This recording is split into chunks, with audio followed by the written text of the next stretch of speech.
In this video, we're going to add 3 or more decimals together. So if we have a problem like this that says add 0.2, 0.5, 0.7, what is that answer?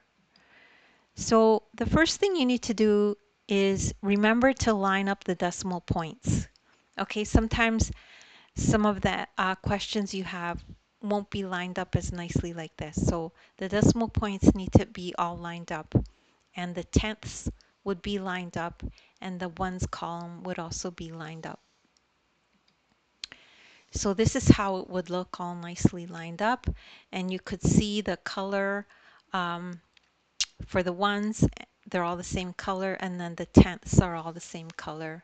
So easy for you to see that they're lined up.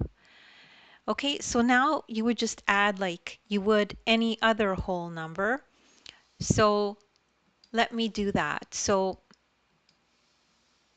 if we add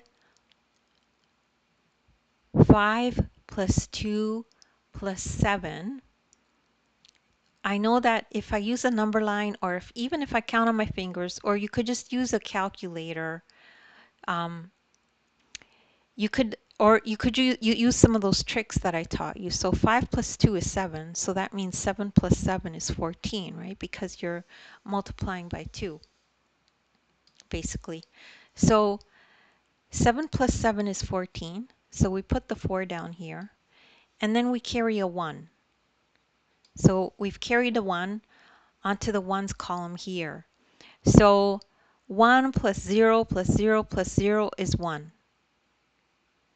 So that's the answer, but not quite. Remember to write the decimal point in the answer. That's extremely important. Otherwise, the answer will not be correct. If we left it that way, we're saying that the answer is 14 when it's actually 1.4.